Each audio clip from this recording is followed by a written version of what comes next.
ताकत के खेल में दो खिलाड़ी थे, जिसके पास कॉन्स्टिट्यूशन की पावर भी थी, पार्लियामेंट की 2/3 अक्सरियत भी थी। वो हार गया, वर्दी वाला था, वो जीत गया। नवाज शरीफ मुशर्रफ को सैक अगर ना करते फिर वो टेक ओवर ना करते कभी भी। नवाज शरीफ अगर मुशर्रफ को सैक ना भी करते तो टेक ओवर हो जाना था। ये बात आप कैसे कह रहे हैं, इसकी क्या बुनियाद है? मुशर्रफ साहब जब आर्मी चीफ तैनात हुए थे, GHQ की पहली मीटिंग में उन्होंने कहा था कि वो जो कू करने वाले SOPs हैं वो किधर हैं। तो पहली मीटिंग में उन्होंने कहा कि वो SOPs निकालें और उनको साफ सूफ करें। जनरल ज़ियाउद्दीन भट्ट को अंदाजा था कि बतौर DGISI हर शय मुशर्रफ को पता है, टेप हो रही है चीजें, मार्शल लॉ का रास्ता बंद हो गया। मार्शल लॉ ना होके भी मुल्क में मार्शल लॉ होते हैं। अगर वो मुल्क के अंदर होते तब सैक किया जाता तो ये रिटेलिएट नहीं होना था। रिटेलिएशन तो उन्होंने करनी ही करनी थी। ज़ियाउद्दीन ख्वाजा साहब उस दिन वज़ीर-ए-आज़म हाउस में बैठ के कॉल्स करते रहे, कोर कमांडर्स की बरतरफियां करते रहे और नए कोर कमांडर्स लगाते रहे। मेरे ख्याल में वो GHQ में जाकर अपनी कमान संभाल लेते तो एक डिफरेंट सिचुएशन होती। चौधरी निसार के भाई जो थे जनरल इफ्तिखार साहब, उनकी जानिब से नोटिफिकेशन की जो कंट्रोवर्सी आती है कि नोटिफिकेशन ही ना हुआ तो ये ना हुआ।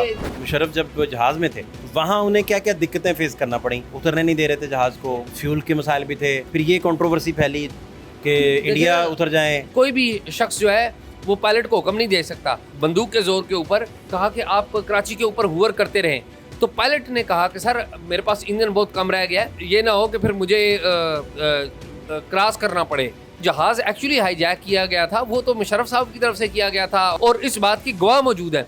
आप ठीक हैं, खैरियत से हैं? जी मैं खैरियत से हूं। क्या आप अगर सम अप करें 12 अक्टूबर को क्या शेयर कर सकते हैं, आप क्या क्या बता सकते हैं? 12 अक्टूबर एक लंबी कहानी है। इस मुख्तसर सिटिंग में मैं आपको सिर्फ इतना बता सकता हूँ कि पावर के मैदान में ताकत के खेल में दो खिलाड़ी थे। एक ने भी प्लानिंग की हुई थी, दूसरे ने भी प्लानिंग की हुई थी। तो एक ही प्लानिंग नाकाम हो गई, जो डेमोक्रेटिकली इलेक्टेड था, जिसके पास कॉन्स्टिट्यूशन की पावर भी थी, पार्लियामेंट की 2/3 अक्सरियत भी थी, वो हार गया और जो वर्दी वाला था वो जीत गया। नवाज शरीफ को अंदाज़ा था कि मुशर्रफ सब जानते हैं? नवाज शरीफ साहब को इस बात का इतला दी गई थी ISI की तरफ से कि उनकी गवर्नमेंट को ख़त्म करने का प्लान कर लिया गया है। कब होगी ये एग्जैक्टली उनको पता नहीं था। नवाज शरीफ मुशर्रफ को सैक अगर ना करते तो फिर वो टेक ओवर ना करते कभी भी। नवाज शरीफ अगर मुशर्रफ को सैक ना भी करते तो टेक ओवर हो जाना था, उसकी रीज़न कोई और बन जाती, लेकिन ये बात तय थी। ये बात आप कैसे कह रहे हैं, इसकी क्या बुनियाद है? ये बड़ी अहम बात है। इसकी वजह यह है कि मुशर्रफ साहब ने श्रीलंका जाने से पहले एक मीटिंग की थी अपने घर पे। उस घर में 5 लोग थे मुशर्रफ साहब के समेत। एक 10 कोर के कमांडर थे जनरल महमूद, एक चीफ ऑफ जनरल स्टाफ थे जनरल अजीज़, एक DG मिलिट्री ऑपरेशंस थे जनरल शाहिद अजीज़ और एक DG MI थे जनरल एहसानुल्लाह। तो इन्होंने उस जो मीटिंग है उसमें ऐसी बातें कही थी जिसमें उन्होंने कहा था कि मुझे पता है कि ये कुछ ना कुछ करेंगे और आप में से हर एक को इस बात का इख्तियार है कि अगर मेरे पीछे से अगर कुछ हुआ तो आपने कू कर देना है, नहीं तो मैं इनको, वैसे तो मैं खुद अगर यहाँ पर हुआ तो मैं संभाल लूँगा चीज़ों को। तो मुशर्रफ साहब ने तो एक ये प्लान किया हुआ था और दूसरी बात यह है कि मुशर्रफ साहब का जो प्लान है ये अब्रप्ट नहीं था।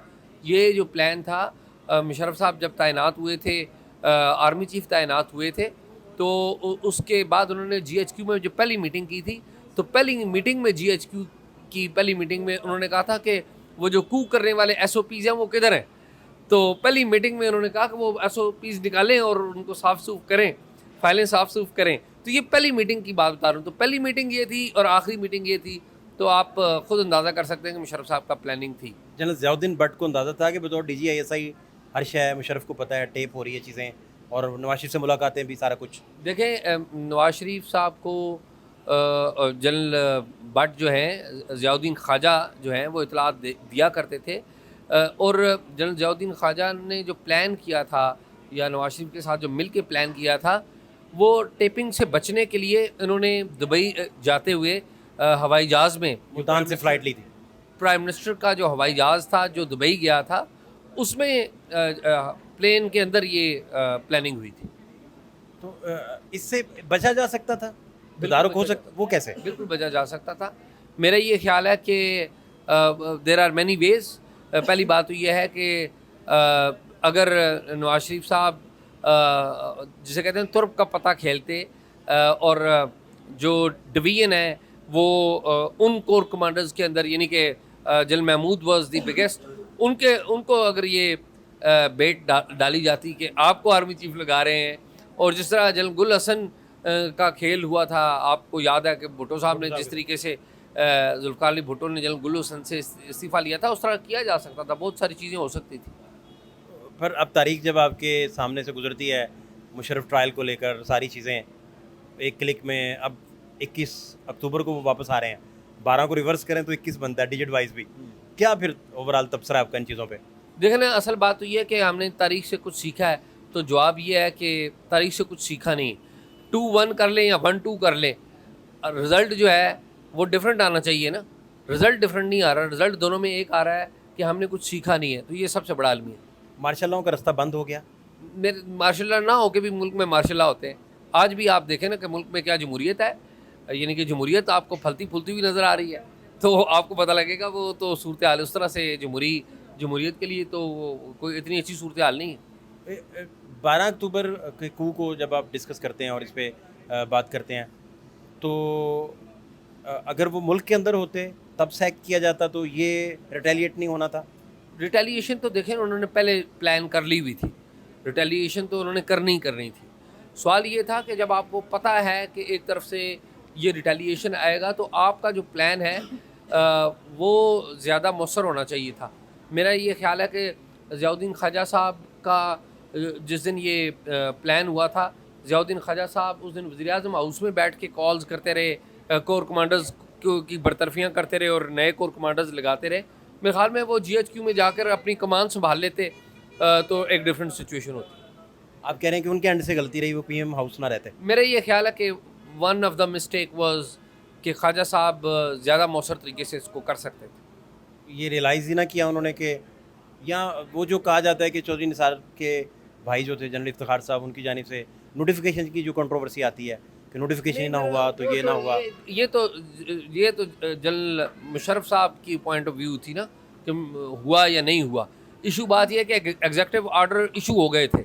एग्जेक्टिव ऑर्डर आइन कानून के मुताबिक अगर इशू हो गए हैं तो वो बंदा नहीं रहता, लेकिन असल में ये मामला एग्जेक्टिव ऑर्डर से ही नहीं हल होता ना, आप उसकी जो इम्प्लीमेंटेशन है वो भी तो बड़ा मामला है। तो ये एक नाजुक मामला था जिसको मेरे हाल में सीरियसली लिया जाना चाहिए। और आखिरी बात ये कि मुशर्रफ जब जहाज़ में थे तो वहाँ उन्हें क्या क्या दिक्कतें फेस करना पड़ी, और उतरने नहीं दे रहे थे जहाज़ को, फ्यूल के मसाइल भी थे, फिर ये कंट्रोवर्सी फैली कि इंडिया उतर जाएं, किसी और मुल्क उतर जाएं, ये क्या बात थी? ये ऐसी बात नहीं है। ये जनरल मुशर्रफ के जो जहाज़ है उसको PIA की तरफ से उस वक्त शायद खाकान अब्बासी चेयरमैन थे PIA के, उनकी तरफ से कहा गया था कि DG सिविल एविएशन की तरफ से कहा गया था कि आप सक्खर चले जाएं या हैदराबाद चले जाएं।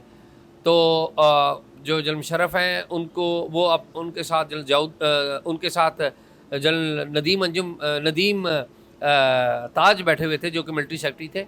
उन्होंने मुशर्रफ साहब को बताया, क्योंकि मुशर्रफ साहब चुकन्ना थे पहले, तो इन्होंने जहाज़ को हुक्म दिया कि जहाज़ में बैठे हुए पायलट को हुक्म दिया कि वो जहाज़ को वापस कराची में लेके आएँ।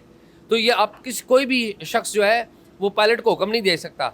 और फिर इन्होंने अपनी गन के ऊपर, बंदूक के ज़ोर के ऊपर जो जहाज़ है उसको कहा कि आप कराची के ऊपर हुवर करते रहें। तो पायलट ने कहा कि सर मेरे पास इंजन बहुत कम रह गया है, तो ये ना हो कि फिर मुझे क्रॉस करना पड़े इसी गुफ्तगू के दौरान। तो जो जहाज़ एक्चुअली हाईजैक किया गया था वो तो मुशर्रफ साहब की तरफ से किया गया था, और नदीम ताज साहब जो उनके मिलिट्री सेक्रेटरी थे, आज भी हयात हैं, उनकी तरफ से किया गया था। तो जहाज़ ज़मीन पर बैठ के तो हाईजैक नहीं हो सकता ना, हाईजैकर तो जहाज़ के अंदर होते हैं। और इस बात की गवाह मौजूद है, वो पायलट आज जिंदा है जिसने गलत बयान दिया था। आज अगर उसका ज़मीर जागे तो वो बताए कि क्या हुआ है। वो उस जहाज़ का अमला मौजूद है, उस जहाज़ पर एक स्कूल के बच्चे और उस स्कूल के टीचर्स बैठे हुए थे, वो मौजूद है। ये सारी चीज़ें तो सामने। नवाज शरीफ वापस अब आके जेल जाएंगे या नहीं जाएंगे? मेरा नहीं ख्याल नवाज शरीफ साहब डील करके एक अंडरस्टैंडिंग के तहत आ रहे हैं, वो जेल जाने के लिए तो नहीं आ रहे। बहुत शुक्रिया, थैंक यू सो मच।